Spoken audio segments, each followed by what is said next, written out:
శ్రీ గురుభ్యో నమః. హరి ఓం. దంతాంచలేన ధరణీతలమున్నమయ్య పాతాళకేళిషు ధృతాదివరాహలీలం ఉల్లాఘనోత్ఫణ ఫణాధర గీయమాన క్రీడావదానం యువరాజముఖం నమామ. అమరీ కవరీ భార భ్రమరీ ముఖరీకృతం దూరీకరోతు దురితం గౌరీ చరణ పంకజం ఇందీవరదళ శ్యామం ఇందిరానందకందళం వందారు జనమందారం వందేహం యదునందనం రామం సౌమిత్రిమిత్రం రఘుపతిమమలం రామచంద్రం రమేశం రమ్యం శ్రీరాఘవేశం శుభలలితముఖం శుద్ధసత్వం సువీరం సీతా సౌందర్యపాత్రం సురముని వినుతం నీరదేందీవరాభం వందే వందారుపాలం రజనిచరహరం రమ్యకోదండపాణిం.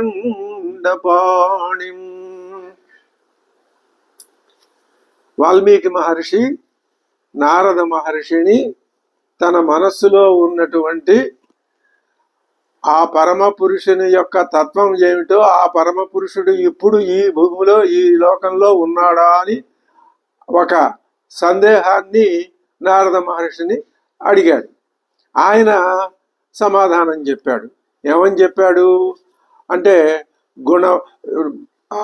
ముందు వాల్మీకి అడిగిన ఆ మాటలు మరొకసారి చూస్తే ఆయన 16 గుణాలు ఉన్నటువంటి ఆ మహానుభావుడు ఇప్పుడు ఉన్నాడు. గుణవాన్ వీర్యవాన్ ధర్మజ్ఞ.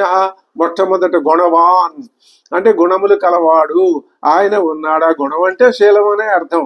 అదే సౌశీల్యం అంటే అర్థం ఏంటనమాట. సౌశీల్యం అంటే తనతో సమానమైన వాళ్ళతో కానీ, తనకంటే తక్కువ వాళ్ళతో కానీ, ఇంకా తక్కువ అసలు అందరితో సమానంగా చక్కగా నవ్వుతూ ఎదటివాడిలో ఉన్న లోపాలని తాను ఏమాత్రం గుర్తించకుండా, అసలు లోపాలు ఉన్నట్లే భావించకుండా గౌరవంగా మాట్లాడేటటువంటి శీలం ఎవరికైతే ఉంటుందో అదే సౌశీల్యం, అదే గుణం. అటువంటి గుణవాన్ ఉన్నాడా. మహతః మందైస్సహ నిరంధ్రేణ సంశ్లేష. బాగా చక్కగా కలిసిపోయి మందులతోను కానీ మహానుభావులతో కానీ ఎవరితోటైనా కానీ కలిసిపోయి మాట్లాడటమే నిర్వచనం. దీనికి మనకు ఉదాహరణ కూడా కనిపిస్తుంది. ఎవరున్నారు? గుహుడు నిషాదాధిపతి, శబరి ఆవిడ ఆటవిక వనిత, సుగ్రీవుడు వానరుడు, వీళ్ళందరితో కూడా కలిసి స్వామి మమేకమైపోయి మాట్లాడలేదా? అలాగే మరొక గుణాన్ని ప్రశ్నించాడు, వీర్యవాన్. ఇక్కడ వీర్యం అనే మాట లోకంలో సహజంగా వీర్య, శౌర్య, ధైర్య, పరాక్రమాలు అనే 4 పర్యాయ పదాలు మనకు కనిపిస్తూ ఉంటాయి. అందులో వీర్యం, శౌర్యం ఈ రెండు ఒక జంట పదాలుగా చెప్పచ్చు. అలాగే ధైర్యం, పరాక్రమం ఆ రెండు ఇంకొక జంటగా చెప్పచ్చు. వీర్యం అంటే శారీరకమైన బలం అని అర్థం చెప్తున్నారు. శౌర్యం అంటే మానసికమైన బలం. రెండు బలమే, అది ఉండాలి ఇది ఉండాలి. అలాగే ధైర్యం అంటే ఎంతటి కష్టస్థితి వచ్చినా సరే, ప్రమాదకరమైన పరిస్థితి వచ్చినా సరే అప్రతిహత చిత్త వృత్తిత్వమే ధైర్యం. మరి ఎంతమంది శత్రువులు ఎదురుకుండా వచ్చి నిలబడి మీద పడినా సరే వాళ్ళందరిలోకి అసహాయశూరుడులాగా తాను వెళ్ళి పరాక్రమించటం పరాక్రమం. దీనికి మనకి ఉదాహరణ ఖరదూషణాదుల వధలో స్వామివారు ప్రదర్శించినటువంటి ఆ పరాక్రమం, శౌర్యం, ధైర్యం ఇవన్నీ కనిపిస్తాయి. తర్వాత ఇంకొక లక్షణం అడుగుతున్నాడు ఆయన, ధర్మజ్ఞ. రామో విగ్రహవాన్ ధర్మ. ధర్మం అనేది ఒక విగ్రహాన్ని ధరించి వస్తే అది రాముడే. రాముడు ఎందుకు అవతారం ధరించాడు అంటే ధర్మాన్ని తన నిలువెత్తు రూపంగా చూపించటానికే రాముడు వచ్చాడు. కాబట్టి రాముడు ధర్మం వేరు కాదు, అవినాభావమే అవి. అటువంటి ధర్మజ్ఞ, ధర్మతత్వం ఆయనకి తెలుసును. ఈ ధర్మం సూక్ష్మంగా ఉంటుంది, పైగా దుర్జ్ఞేయంగా కూడా ఉంటుంది. ధర్మాన్ని తెలుసుకోవడం చాలా కష్టం. ఎందుకని? మానవుడికి అంత స్థిరమైన చిత్తత్వం ఉండదు. తనకు తెలిసిందే ధర్మం అని, తాను చెప్పిందే ధర్మం అని, తన వెనకాల నలుగురు ఐదుగురు మనుషులుంటే చాలు, తాను వాళ్ళకు ఒక పెద్ద నాయకుడు అయిపోయాడని ఇలాంటి ధర్మాన్ని చెప్పే లక్షణాలు లోకంలో ఉన్నాయి. తాను చెప్పిందే ధర్మం అంటాడు వాలి, తాను చెప్పిందే ధర్మం అంటాడు రావణాసురుడు. మరి ఏది ధర్మం ఏది కాదు? మనం రాముడు చెప్పిందే ధర్మం, రాముడు ఆచరించిందే ధర్మం, రాముని యొక్క స్వరూపమే ధర్మం. కాబట్టి అటువంటి ధర్మజ్ఞుడు ఉన్నాడా అని అడుగుతున్నాడు వాల్మీకి మహర్షి. ధర్మస్య తత్వం నిహితం గుహాయాం. ఉపనిషత్తు చెప్తున్నది, గుహాయాం మానవుడి బుద్ధి అనే గుహలో ధర్మతత్వం నిహితంగా ఉంటుంది, ఉండకుండా ఉండదు. దాన్ని తీసుకొచ్చి అన్ని కాలాలకి అందరికీ ఏదైతే వర్తిస్తుందో అది ధర్మం. అటువంటి ధర్మం కలవాడు ఎవరు అంటే శ్రీరాముడే అని చెప్పబోతాడు నారద మహర్షి. ఇంకొక లక్షణం అడుగుతున్నాడు. కృతజ్ఞశ్చ, చేసిన మేలు మర్చిపోకుండా ఉండటం. ఎవరు? శ్రీరాముడు. ఆయన జీవితంలో మనకి స్పష్టంగా వశిష్ఠుడు, విశ్వామిత్రుడు ఇటువంటి గురువుల యొక్క మహర్షుల యొక్క వాళ్ళు చేసిన ఉపకారాన్ని వాళ్ళు రాముణ్ణి దేవుడుగా గుర్తించారు. అది స్వల్ప ఉపకారం కాదు, మహోపకారం. అది వాళ్ళు ఈయన పట్ల చేసిన ఉపకారంగా ఈయన దాన్ని తలసడు, వాళ్ళకది ఉపకారమే, వాళ్ళకది పరమార్థమే. దాన్ని కూడా కేవలం వాళ్ళ దృష్టికి వాళ్ళకే పరిమితం చేసి మనకెందుకులే అని వదిలేయటం అనే విధానం కాకుండా వాళ్ళల్లో ఉన్నటువంటి ఆ కృతజ్ఞత చూపించిన లక్షణాన్ని, తన మీద చూపించినటువంటి గౌరవాన్ని, భక్తిని ఆయన ఆ అవతార పరిసమాప్తి వరకు గుర్తుపెట్టుకున్నాడా లేదా? వాళ్ళని గౌరవించాడు. అలాగే సత్యవాక్య, సత్యమైన వాక్యం గలవాడు. సత్యము వాక్యము అని రెండున్నాయి ఈ సమాసంలో. సత్యం జ్ఞానం అనంతం బ్రహ్మ. సత్యం అంటే జ్ఞానమే, అది అనంతమైందే, అదే బ్రహ్మ. బ్రహ్మ అంటే పరమాత్మే. కాబట్టి ఇప్పుడు సత్యము అంటే పరమాత్మే, వాక్యము అంటే వేదమే. సత్యమే వాక్యముగా కలవాడు అంటే ఆయన యొక్క సద్రూపమే, సచ్చిద్రూపమే వేదముగా ఎవరికైతే భాషిస్తున్నదో ఆయన అటువంటి వాడు ఉన్నాడా అంటే శ్రీరాముడు ఉన్నాడు అని మనకి నారద మహర్షి చెప్పినటువంటి సమాధానం. సత్యవాక్యుడు ఆయన. రామావతారం అంతా సత్యవాక్యమే. ఆ సత్యవాక్యాన్ని నిలబెట్టడం కోసం, సత్యవాక్యాన్ని ప్రజలందరికీ చెప్పి వాళ్ళకి కర్తవ్యాన్ని ఉపదేశించటం కోసమే రామావతారం వచ్చింది కదా. కాబట్టి దానికి ఇంకొక అవసరం ఉంది. దృఢవ్రత, దృఢమైనటువంటి వ్రతము కలవాడు. వ్రతము అంటే ఆయన ఒక విధానాన్ని అనుసరించాలి అని కనుక ఒక నిర్ణయం వచ్చినట్లయితే దాని నుంచి ఇంకా మళ్ళీ విడివడిపోవటం కానీ, దాన్ని కాదంటం కానీ, దాన్ని నిర్లక్ష్యం చేయటం కానీ ఇలాంటివేవి ఉండవు. ఇది మనకి ఎక్కడ కనిపిస్తోంది అంటే పితృవచన పాలన అనే దాంట్లో మనకి ఆ వ్రతం నుంచి ఆయన తర్వాత భరతుడు వచ్చి బతిమాలాడు. పశ్చాత్తాపట్టు ఆయన పాపం ఎంతో చేశాడు. అయినా సరే రాముడు తన యొక్క ఆ వ్రతం నుంచి, దృఢమైన వ్రతం నుంచి ఆయన పక్కకి తొలగలేదు. తర్వాత ఇంకొక లక్షణం అడుగుతున్నాడు. చారిత్రేణ చకోయుక్త. చరిత్ర అంటే నడవడి. తన నడవడి 10 మందికి, లోకులందరికీ ఆదర్శపాత్రం కావాలి. అందులో మొట్టమొదట లక్షణం ఆయన చూపించింది మాతృదేవో భవ, పితృదేవో భవ. ఇది ఈనాటి ప్రజానీకం అంతా. వాళ్ళు ఏ ధర్మాన్నైనా అనుసరించవచ్చు గాక, ప్రతి ఒక్కళ్ళు చూపించవలసింది లోకంలో సహజంగా ఇది ప్రచారంలోనే ఉంది. ఈనాటికి వేదమే సమాజాన్ని నడిపిస్తోంది. సమాజాన్నే కాదు, మొత్తం భూమినే నడిపిస్తోంది. భూమి మీద ఉన్న జంతుజాలాన్ని, ప్రాణికోటినే నడిపిస్తోంది ధర్మం. ఆ ధర్మాన్నే వేదం చెప్పింది. ఆ వేద ధర్మమే రూపుగొన్నటువంటి మానవాకృతి ధరించి శ్రీరాముడుగా వచ్చింది. అటువంటి చారిత్రకమైనటువంటి పద్ధతి, నడవడి ఎవరికి ఉంది అంటే శ్రీరాముడికే ఉంది. సర్వభూతేషు కోహిత. అన్ని ప్రాణుల యందు, సర్వభూతముల యందు హితత్వ దృష్టి గలవాడు ఎవరు అంటే శ్రీరాముడే. ఎలాగా? ఆయన్ని ఏమని చెప్పారు? వేదవేద్యే పరే పుంసి.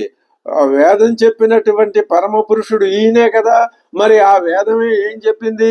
యస్తు సర్వాణి భూతాని ఆత్మన్యేవ అనుపశ్యతి సర్వభూతేషు చ ఆత్మానం తతో న విజుగుప్సతే. ఎవడైతే సర్వభూతాలని కూడా ఆత్మన్యేవ తనలోనే చూసుకోగలుగుతాడో, దీంట్లో సూత్రం ఒకటే, ఈ సమస్త సృష్టిని వ్యాపించి ఉన్నది, దానిని నిలబెట్టేది, దానికి ధర్మ రూపమైనది, దాని స్వరూపమైనది ఒకే తత్వం, అదే సచ్చిత్ తత్వం, అదే పరమాత్మ తత్వం. సర్వంలోనూ వ్యాపించి ఉన్నది. ఎవడైతే ఈ తత్వం అంతటా వ్యాపించి ఉన్నది అని భావించగలడో, సర్వభూతేషు చ ఆత్మానం, మరి అంతటా అదే వ్యాపించి ఉన్నప్పుడు నీలోను ఎదటి ప్రాణిలోను అదే వ్యాపించి ఉన్నప్పుడు ఆ తత్వాన్ని నీలో గుర్తించు, నీలో ఉన్న తత్వాన్నే ఎదటి ప్రాణిలో కూడా గుర్తించు. అప్పుడు ఏమవుతుంది? సర్వభూత సమహితత్వం అనే లక్షణం ఏర్పడుతుంది. అంటే రాముడు ఆ లక్షణాన్ని చూపించడానికే వచ్చాడు. ఇంకా అదే చేస్తున్న దాన్ని యస్మిన్ సర్వాణి భూతాని ఆత్మైవ అభూద్విజానత. రాముడు ఆయన అవతారం ధరించి ఎందుకు వచ్చాడు? సర్వభూతముల యొక్క స్వరూపాన్ని తనలో ప్రదర్శిస్తున్నాడు. తన స్వరూపమే అన్నింట్లోనూ ఉన్నది. ఇంకా అలాంటప్పుడు ఆ తత్వాన్ని ఆయన కలిగి ఉన్నప్పుడు, గుర్తించినప్పుడు తత్ర కోమోహ కశ్యోక ఏకత్వం అనుపశ్యత. ఇంకా అలాంటప్పుడు అంతటా ఒకే భావం ఉన్నప్పుడు, ఒకే తత్వం ఉన్నప్పుడు, రెండవ తత్వం లేనప్పుడు, రెండు అనే భావనే లేనప్పుడు ఇంకా మోహం ఏమిటి, శోకం ఏమిటి, విజుగుప్స ఏమిటి, ఇలాంటివి ఏమీ లేవు. తర్వాత ఇంకో లక్షణం అడుగుతున్నాడు వాల్మీకి మహర్షి. విద్వాన్ కహ, విద్వాంసుడు ఎవరు? విద్వాంసుడు అంటే తెలిసినవాడు. ఏం తెలిసినవాడు? విద్ అంటే వేదము. విద్ అనే ధాతువు మీద నుంచి వచ్చిందే వేదము. వేత్త, విద్వానే వేత్త. సర్వం వేత్తీతి విద్వాన్, సమస్తము తెలిసినవాడు. ఇంకా సమస్తము తెలిసినవాడు పరమాత్మ కాక, ఇప్పుడు మనం ఈ చెప్పుకునే ఈ లక్షణాల్లో మనము పరమాత్మ అనే రెండు భావాల్ని పృథక్కరించి చెప్పుకుంటున్నాం. తప్పదు. ఎందుకని? ఈ మనం చెప్పుకునేటటువంటి ఈ తత్వం గల మన జీవతత్వం ఈ శరీరంలో, ఈ శరీరం అనే ఒక పంజరంలో బంధించబడి ఉన్నది. కాబట్టి ఈ ఉపాధికి ఇది లక్షణం, ఇలా చెప్పుకోవాల్సిందే. ఇది మనం గుర్తించగలగాలి. సామాన్య స్థితిలో ఉంటే మనమే ఏం చేస్తాం? ఇదే పరమార్థం, ఈ శరీరమే పరమార్థం, ఇది నిత్యం, ఇది శాశ్వతం అనే ఒక అజ్ఞానంలో ఉంటాం. ఇది కాదని గుర్తిస్తాం. కాదని గుర్తించటమే మహా లక్షణం, గొప్ప లక్షణం. అది గుర్తిస్తే దానివల్ల ఫలితం ఏమవుతుంది? ఈ జన్మ కాకపోతే తర్వాత అయినా ఎప్పటికైనా దీంట్లో నుంచి మోక్షం అనేది వస్తుంది. అది ఎలా వస్తుందో చూపించడానికే కదా శ్రీరామచంద్రుడు భూమి మీద ఆ పరమాత్మ తత్వం అనేది భూమి మీద వచ్చింది. అప్పుడు రాముడితో మనం ఐక్య భావాన్ని సాధించగలిగినప్పుడు, రాముడే నేను, నేనే రాముడు అని మనం ఐక్యత్వాన్ని గనక మనసులో మనం స్థిరపరచుకున్నట్లయితే ఈ భేదభావం ఉండదు, ఈ ద్వైత భావం ఉండదు. భాగవతం అదే చెప్పింది. కృష్ణతత్వం నువ్వే అనుకో, నీలోనే కృష్ణతత్వం ఉన్నదనుకో, కృష్ణతత్వంలో నువ్వున్నావు అనుకో, ఇంకా అన్నప్పుడు ఆ ద్వైధీ భావం, రెండు రకాలుగా చీలిపోవటం అనే భావం ఎక్కడుంటుంది? ఉండదు. ఏకత్వ భావనే ఉంటుంది. అదే ఉత్తమమైంది. ఎప్పుడైతే ఏకత్వ భావన అనేది మనసులో ఉంటుందో ఇంకా అసలు సమస్య లేదు. ఆ సమస్యకి పరిష్కారం అనేది అక్కర్లేదు. ఏం సమస్య లేదు? మరణం అనే సమస్య లేదు. ఎందుకని? అది ఎప్పుడు శాశ్వతమైంది, సనాతనమైంది కాబట్టి. అటువంటి విద్వాంసుడు ఎవరైనా ఉన్నాడు. ఇన్ని 16 లక్షణాలు అడుగుతున్నాడు, కానీ మనం 16 బదులు ఒకే ఒక లక్షణం పరమాత్మ తత్వం. దాన్ని మనం ద్వైతంలో ఉన్నామని ఇందాకటి నుంచి మనం అనుకుంటున్నాం కాబట్టి 16 రకాలుగా దాన్ని విడదీసి అడుగుతున్నాడు. ఇంతే భేదం. ఇంతకంటే ఇందులో ఏం పెద్ద మనం ఇవన్నీ ఇదొకటి అదొకటి ఇదొకటి అని కంగారు పడిపోయి దీన్ని సమన్వయించుకోలేకపోయాం అనేటటువంటి దుఃఖాన్ని మనం పొందాల్సిన అవసరం లేదు. అటువంటి సందేహం అక్కర్లేదు. ఒకే తత్వాన్ని 16 రకాలుగా కాదు, తర్వాత నారదుడు ఇంకా అనేక రకాలుగా ఇదే తత్వాన్ని వివరించి చెప్పాడు. ఈ ఈ ఈ అద్వైత భావనని మనం రామాయణం అంతా దర్శించగలగాలి. అందుకే మనం ఈ రామాయణం యొక్క అధ్యయనం ప్రారంభించుకున్నాం. అదే రమణీయత్వం. ఆ రమణీయత్వ దృష్టితోటే రామాయణ మార్గాన్ని మనం పరిశీలించుకుంటే ఆ మార్గంలో మనం వెళ్ళవచ్చు, ముక్తులం అయిపోవచ్చు, తరించవచ్చు. లేదా పూర్తిగా తరించలేకపోయినా ఎంతవరకు ప్రాప్తం ఉంటే అంతవరకు అయినా ఫలిస్తుంది. అంతే తప్ప అసలు యత్నే కృతే యదిన సిద్ధ్యతి కోత్ర దోష. నువ్వు ప్రయత్నం చేశావు, ఫలించలేదు, తప్పే ఉంది దాంట్లో. ఇవాళ కాకపోతే ప్రయత్నం సత్ప్రయత్నం అయితే ఎప్పటికైనా నీకు ఫలితం ఉండి తీరుతుందనే విశ్వాసంతో మానవుడు ముందుకు వెళ్ళాలి. అదే ఈ ప్రయత్నం, అదే అదే ఆ విశ్వాసమే ఈ ప్రయత్నంలో ఉన్నది. విద్వాన్ కస్సమర్థశ్చ. సమర్థుడెవరు, సామర్థ్యం ఎవరికి ఉంది? అంత రామాయణం అంతా ఉదాహరణే. రాముడే సమర్థుడు. ఎక్కడ కనిపిస్తుంది అంటే ఆయన సముద్రుణ్ణి ఉదాహరణ చూపించి సముద్రుడి మీద కోప్పడ్డాను అనుకోండి. సమర్థుడు ఆయన వాడు ఎవడు అంటే రామతత్వమే అని చెప్పచ్చు. కశ్చైక ప్రియదర్శన, ప్రియమైన దర్శనం. ఆ పాదాల దగ్గర నుంచి నెత్తి మీద ఉన్న కిరీటం దాకా చూసినట్లయితే, లేదా కిరీటం నుంచి పాదాల దాకా ఉన్నటువంటి ఆ మొత్తం విగ్రహాన్ని చూస్తే అంతకంటే కళ్ళకి పండగ, మనస్సుకి ఆనందప్రదమైనటువంటి దృశ్యం మరొకటి ఉండదు. ప్రియదర్శనుడు, ప్రియమైన దర్శనాన్ని ఇచ్చేవాడు.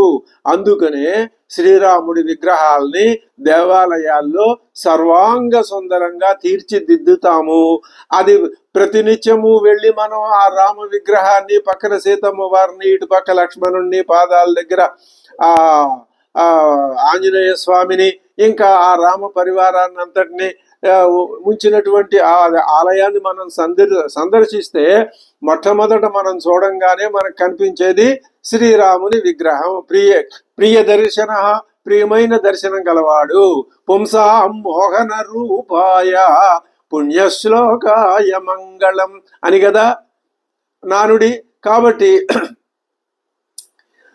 ప్రియదర్శనుడు అంటే రాశిపోసిన సౌందర్య స్వరూపం. ఇంకొక లక్షణం అడుగుతున్నాడు. ఆత్మవాన్ అంటే దుష్ట స్వభావం, ఆత్మ స్వభావాన్ని కలిగి ఉండటం, తనలో తాను ఉండటం, తన స్వరూపం తనకి తెలిసి ఉండటం. ఇందాక మనం చెప్పుకున్నాం, ఒకే లక్షణాన్ని ఎన్ని రకాలుగానైనా చెప్తున్నారు అని. ఆత్మవాన్, తన ఆత్మస్వరూపాన్ని తాను తెలిసినవాడు. మన ఆత్మస్వరూపం మనకు తెలియదా అండి అని మనకు ఒక సందేహం రావచ్చు. తెలియదు. ఒకవేళ మీరు తెలిసిందని, మీ ఆత్మస్వరూపం మీకు తెలుసని మీరు అనుకుంటున్నా, అది అజ్ఞానంతో అనుకుంటున్నటువంటి పరిమితమైన, పరిచ్ఛిన్నమైనటువంటి ఆది మధ్య అంతాలు కలిగి పుట్టి పెరిగి పోయేటటువంటి ఆత్మతత్వమే మనకి తెలుసును తప్ప, అజ్ఞానవశం చేత మనలోనే దాగి ఉండి మనకి తెలియకుండా గుహలో ఉన్న విధంగా ఉంటున్నటువంటి, ఎప్పుడైతే మనం ప్రయత్నం చేస్తామో అప్పుడు మనకి తన విశ్వరూపాన్ని ప్రదర్శించి కనిపించే అటువంటి ఆత్మతత్వం శ్రీరామునిలోనే ఉన్నది. అది నీ తత్వాన్ని నీకు గుర్తు చెయ్యడానికే ఆయన వచ్చాడు భూమి మీదకి. జిత క్రోధ కః. క్రోధాన్ని జయించిన వాడు ఎవరు? అసలు శ్రీరామచంద్రుడికి క్రోధం అనేది ఉండవలసినటువంటి అవసరమే లేదు. ఎందుకని? ఆయనకి ఎప్పుడు ఎవరి మీద సర్వభూత హితత్వంతో ఉన్నవాడికి ఒకడి మీద కోపం, ఒకడి మీద ప్రేమ, ఇలాంటి ఆశ్రిత పక్షపాతం, ఇలాంటి లక్షణాలు ఉండవు. అయితే మరి రావణాసురుని సంహరించటం ఇదంతా ఉంది. దానిలో ఉన్నటువంటి పరమార్థ దృష్టి వేరు. రావణాసురుడి మీద కూడా ఆయన తీవ్రమైన కోపాన్ని ప్రదర్శించిన ఘట్టం ఎక్కడా లేదనే చెప్తారు పెద్దలు. మరి ఎందుకు సంహరించాడు? ఆ గుణాల్ని సంహరిస్తున్నాడు, మనకి బోధిస్తున్నాడు. రావణాసురుడు ఒక మనిషి, ఒక విగ్రహం, అదే ఆకారం, ఈ లోకాకారం, ఇలా భావన పెట్టుకున్నంత కాలం మన దృష్టి పరిమితమయ్యే ఉంటుంది. శ్రీరాముడిలో ఉన్నటువంటి ఈ 16 గుణాలు ఏకత్వ పరినిష్ఠితమై ఉన్నప్పుడు అందులో ఇదిగో ఇటువంటి రావణాసురుడు ప్రదర్శించినటువంటి దుర్గుణాలకి చోటు లేదు. ఒకవేళ అవి ప్రవేశిస్తే వాటిని నిర్జించటమే, వాటిని పోగొట్టుకోవటమే, వాటిని విడిచిపెట్టేయటమే. వాటిని తనలు ఎక్కడికి విడిచిపెట్టి ఎక్కడికి పోతాయి? అప్పుడు ఇక్కడ ఈయనుంటాడు, అవి వేరే చోట ఉంటాయి, రెండోనే భావం వస్తుంది. అది కాదు, అలా ఉండకూడదు. ఆ దుర్గుణాలన్నీ తనలో లయం చేసుకుంటే అవన్నీ క్షీణించిపోతాయి, ఏముండవు. అప్పుడు ఒకే ఒక ఆత్మతత్వం మిగులుతుంది. ద్యుతిమాన్ కహ. ద్యుతి అంటే కాంతి. మనకి కాంతికి ప్రతీక ఇప్పుడు సూర్య భగవానుడు, అంటే సూర్యుడి లాగా ప్రకాశించేవాడు అని అర్థం చెప్పుకోవచ్చు. కానీ నతత్ర సూర్యో భాతి, అక్కడ సూర్యుడు పరమాత్మ తత్వం ముందు ఇట్లా చెప్తాము అంతే. ద్యుతిమాన్, ఆ ఆత్మ ప్రకాశిస్తూ ఉంటుంది అని సూర్యుడు ఉదాహరణ చెప్తాం. పరమాత్మ తత్వం ముందు సూర్యుడు కూడా వెలవెలా పోతాడు. అక్కడ సూర్య చంద్రాదులు ప్రకాశించరు. అంటే వీటికి అతీతమైనటువంటి వెలుగు అని అర్థం చెప్పుకోవాలి తప్ప వీళ్ళు ఇక్కడున్నారు, వీళ్ళకి దూరంగా ఎక్కడో ఇంకో ఏదో లోకం ఉంది, అక్కడ పరమార్థం ఉంటాడు అని అలాంటి భావన కాదు. అనసూయక, అనసూయక, అసూయ లేని వాడెవరు? అసూయ అంటే అర్థం ఏమిటి? ఎదటి వాళ్ళలో ఉన్నటువంటి మంచి లక్షణాలని గుర్తించకుండా వాడిలో దోషాన్ని ఎత్తి చూపటం, ఎన్ని చూపటం, దోషం లేకపోయినా దోషాన్ని చూపించే ప్రయత్నం చేయటం, అది అసూయ. అటువంటి అసూయ అనే గుణాలు లేవు. అంటే ఈ 16 లక్షణాల్లో కూడా ఏమడిగారు? కొన్ని శ్రీరాముని పట్ల అనుకూలమైనవిగా, అంటే దాన్ని మనం అంటామే అలవర్చుకోవలసిన గుణాలు, పరిహరించవలసిన గుణాలు. ఇదిగో ఇటువంటి లక్షణాలు రాముడిలో లేవు అని ఉదాహరణగా చూపించేవి కొన్ని, ఇవే ఈ లక్షణాలు రాముడిలో ఉన్నాయి అని చూపించే లక్షణాలు కొన్ని. ఈ రెండింటి యొక్క సమగ్ర స్వరూపం చూపిస్తేనే శ్రీరామ తత్వం వాల్మీకి సరిగ్గా అడిగినట్లు, అది నారదుడు దానికి సరి అయినటువంటి జవాబు చెప్పటానికి సిద్ధపడినట్లు అవుతుంది. ఈ ప్రశ్నలు అడిగాడు. అది ఆ లక్షణాలను ఒకసారి మళ్ళీ, ఎందుకంటే రామాయణం మొత్తం ఈ లక్షణాలే పరుచుకుని ఉన్నాయి కాబట్టి ఈ ఒక్క తపస్వాధ్యాయ నిరతం తపస్వీ వాగ్విదాం వరం నారదం పరిపప్రచ వాల్మీకిర్ ముని పుంగవం. ఏమని అడుగుతున్నాడు? కోన్వస్మిన్ సాంప్రతం లోకే గుణవాన్ కశ్య వీర్యవాన్ ధర్మజ్ఞశ్చ కృతజ్ఞశ్చ సత్యవాక్యో దృఢవ్రతః చారిత్రేణ చ కోయుక్తః సర్వభూతేషు కోహితః విద్వాన్ కః కస్ సమర్థశ్చ కశ్చైక ప్రియదర్శనః ఆత్మవాన్ జితక్రోధో ద్యుతిమాన్ కో నసూయకః కస్య బిభ్యతి దేవాశ్చ జతరోషస్య సంయుగే. ఇవి ఆయన అడిగినటువంటి ప్రశ్నలు. మొట్టమొదటి తపస్వాధ్యాయ నిరతం అనే శ్లోకంలో ఉండే రచనా సౌందర్యాన్ని మనం గమనించాం. అసలు మొదటి శ్లోకం నుంచి వాల్మీకి రచనా సౌందర్యం ప్రారంభమైంది. ఇప్పుడు ఈ 3 శ్లోకాల్లోనూ అదే మనకి కనిపిస్తోంది. చకారాలు, కహ అనే శబ్దం దాదాపుగా ప్రతి లక్షణానికి ముందు గాని వెనక గాని ప్రయోగించబడ్డాయి. ఎవరు ఎవరు, ఇంకా మరిన్ని ఎవరు అని ఇలా అడగటం మూలాన ప్రశ్నించేటటువంటి వ్యక్తిలో ఉన్నటువంటి ఆ తీవ్రమైన భావం ఆ 2 పదాల వల్ల, 2 మాటల వల్ల మనకి ధ్వనిస్తోంది. అది మనం గ్రహించితే మనకి ఆనందం, ఆ రచనలో ఆనందం కలుగుతుంది. అంతే తప్ప చకారము, కహ అనే శబ్దము ఇవి లేకుండా కేవలం ఆ 16 లక్షణాలని ఒక శ్లోకంలో బిగించేస్తే ఆ దాంట్లో స్వారస్యం రాదు. అంటే అడిగేటటువంటి వాల్మీకి మనస్సులో ఉన్నటువంటి ప్రగాఢమైన కోరికని ఆ శ్లోకం అప్పుడు ప్రతిఫలించదు, ఇప్పుడు ప్రతిఫలిస్తుంది. అది రచనలో ఉండే విశేషం. ఇంకొకటి కూడా మనం గమనించవచ్చు దీంట్లో. ఈ 15 లక్షణాలని కూడా దాదాపుగా అన్ని సమాసాలే ఉన్నాయి. జితక్రోధ, ద్యుతిమాను, అనసూయక, ఇంకా అలాగే ఏమున్నాయి? దృఢవ్రత, విద్వాన్, సమర్థ, ప్రియదర్శన, ఆత్మవాన్, ఇవన్నీ ఒక్కొక్క పదం లేదా చిన్న సమాసం, 2 పదాల సమాసం. కానీ కొన్ని కొన్ని ఉన్నాయి, కొన్ని పదాలు అవి ఏమున్నాయి అంటే ఇంకా గుణవాన్, వీర్యవాన్, ధర్మజ్ఞ, కృతజ్ఞ, సత్యవాక్య, ఇవన్నీ ఒక్కొక్క చిన్న చిన్న సమాసాల్లో ఉన్నాయి. చారిత్రేణ చకోయుక్త, ఇది ఇందులో ఈ చకారం కహ అనే శబ్దం వచ్చి మధ్యలో వచ్చి చారిత్రేణ ఆ సమాసాన్ని చారిత్రక యుక్త అని అనో ఇంకో రకంగానో సమాసాన్ని కూర్చోవచ్చు కదా, లేదు. అలాగే సర్వభూతేషు కోహిత, ఇక్కడ ఆ పదాలని వ్యస్తం చేసి చక్కగా విడివిడిగా చేసి అదే రచనా శిల్పం.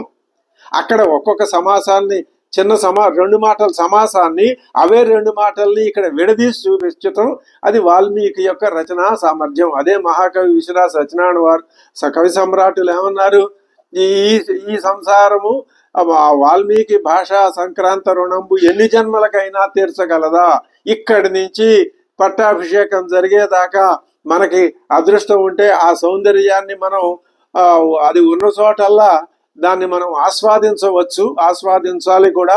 ఇంకా అనేక రకాలైన సుగుణాల్ని, రామాయణగత సౌందర్యాన్ని మనం పరిభావన చేసుకోవచ్చును.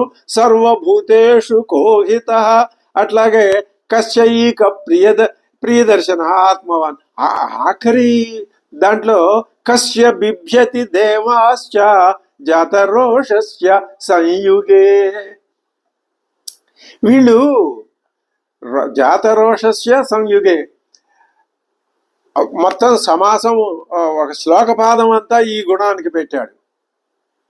3 రకాల శిల్పాలు, 3 రకాల వెంగడింపు అక్కడ మనకి కనిపిస్తోంది. 2 మాటలు ఒక సమాసం, 2 మాటలు విడివిడిగా, పాదం అంతా ఒకే గుణాన్ని, అంటే అది రచనా సౌందర్యం. మరి అలాగే ఇప్పుడు ఈ 16 లక్షణాల్లో కూడా వేదవేద్యుడైనటువంటి పరమ పురుషుడు కదా అవతరించాడని మనం చెప్పుకున్నాం. వేదం ఏం చెప్తోంది అంటే, నువ్వు అనుకుంటున్నటువంటి నేనేదో గొప్పవాణ్ణి అని అనుకుంటున్నటువంటి నీ శరీరం స్థిరం కాదు, ఈ సృష్టి కూడా స్థిరం కాదు. మరి ఎవరిలో నుంచి అయితే ఈ ఈ జగత్తు సృష్టించబడి స్థితిని పొంది మళ్ళీ జన్మాద్యస్య యతః అన్వయాత్, ఇవన్నీ ఎవరి నుంచి వస్తున్నాయో అని కదా చెప్పారు. జన్మ, స్థితి, భంగం, ఈ 3. అటువంటి వాడు కదా పరమ పురుషుడు. మరి ఆ పరమ పురుషుణ్ణి గురించి అడిగేటప్పుడు ఆ వాల్మీకి మహర్షి, ఈయన తపస్వి, ఆయన తపస్సు చేసే వాళ్ళలో శ్రేష్ఠుడు. అటువంటి మహానుభావుడిని ఈ మహానుభావుడు అడిగేటప్పుడు ఎంత దృష్టి పెట్టుకుని, ఉన్నతమైన దృష్టి పెట్టుకుని, ఎంత గంభీర భావాన్ని అందులో నిక్షిప్తం చేసి ప్రశ్న అడుగుతాడు అంటే, ఈ సృష్టి స్థితి లయాలనేటటువంటి 3 లక్షణాల్ని కలిపి ఈ 16 గుణాల్లో చూపించి అడిగాడు. మనం గుర్తించవచ్చు. సృష్టి, స్థితి, లయం. ఏమిటి సృష్టి అంటే, సృష్టికి ఎప్పుడు 2 రకాల కారణాలు ఉంటాయి. నిమిత్త కారణం, ఉపాదాన కారణం. ఇదంతా వేదాంత సారమే. రామాయణం వేద సారం, వేదాంత సారం. మన అదృష్టం ఏంటంటే ఆ వేదసారాన్ని రామాయణంలో వెతుక్కుంటున్నాం మనం. ఎందుకని? వేదాన్ని పూర్తిగా చదివే ఆ స్థాహత కానీ, స్తోమత కానీ, ఆ బుద్ధిశక్తి కానీ అవి మనకి ఇంకా రాలేదు. ముందేమన్నా వస్తే రావచ్చు, చెప్పలేం. మరి ఇప్పుడు మనకు దొరికిందేది, దొరికిందాన్ని ఆధారం చేసుకుని తెలుసుకోవాల్సిన దాన్ని తెలుసుకోవాలి. అదే కదా సమర్థుడి లక్షణం, తెలివితేటల గలవాడి లక్షణం. రామాయణం దొరికింది, రామాయణం ద్వారా తెలుసుకోవటం అనే ప్రయత్నం చేస్తున్నాం. బాగానే ఉంది. ఇప్పుడు ఇందులో నిమిత్త కారణం, ఉపాదాన కారణం 2 ఉంటాయని చెప్పాం కదా. చిత్తేమో నిమిత్త కారణం, సత్తేమో ఉపాదాన కారణం. 2 కలిపి ఒకటే, అది వేరు ఇది వేరు కాదు. అడుగుతున్నాడు కదా, ఏమని? వీర్యవాన్. వీర్యం అంటే శక్తి. శక్తి అవ్యక్తంగా ఉంది పరమాత్మలో, వ్యక్తం అయితే ఈ జగత్తు. కాబట్టి పరమాత్మ ఆయనే ఉపాదాన కారణం, ఆయనే ప్లాన్, ఆయనే నిమిత్త కారణం, రెండు ఆయనే. ఈ మూడు ఇందులో మనకి ఈ 16 గుణాల్లో ఉన్నాయి. సృష్టిని వర్ణించే గుణాలు ఏవిగా మనం భావించవచ్చు. ఇది మన సొంత భావనే కావచ్చును, కానీ ఇందులో దోషమేమీ లేదు. ఇలా చెప్పుకోవటం మంచి మాటకి మంచి అర్థాలు ఎన్నైనా చెప్పుకోవచ్చు కదా, తప్పేముంటుంది దాంట్లో? ఉండకపోవచ్చు. వీర్యవాన్ అని, ధర్మజ్ఞుడు అని. ఏమిటా ధర్మం? భాగవతం చెప్పింది సత్యధర్మాలే ఈ సృష్టిని నిలబెడుతున్నాయి అని. సత్యం అంటే స్వరూపం, ధర్మం అంటే ఆ సత్యం యొక్క విభూతి. సత్యం బయటికి ఎలా కనిపిస్తుంది? ధర్మం రూపంలో కనిపిస్తుంది. అంతే. ధర్మజ్ఞశ్చ విద్వాన్. ఈ విద్వాన్ ఇది కూడా ఆ సృష్టిని తెలియజెప్పే ప్రశ్నే, ఆ నామమే. విద్వాన్ అంటే ఇది నిమిత్త కారణం. అలాగే వీర్యవాన్ ఉపాదాన కారణం సృష్టికి.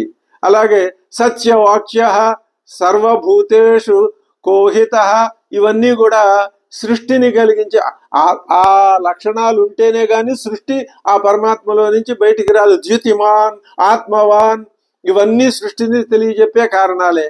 ఇకపోతే స్థితిని పరిడివిల్ల చేసే కారణాలు కూడా ఉన్నాయి కదా.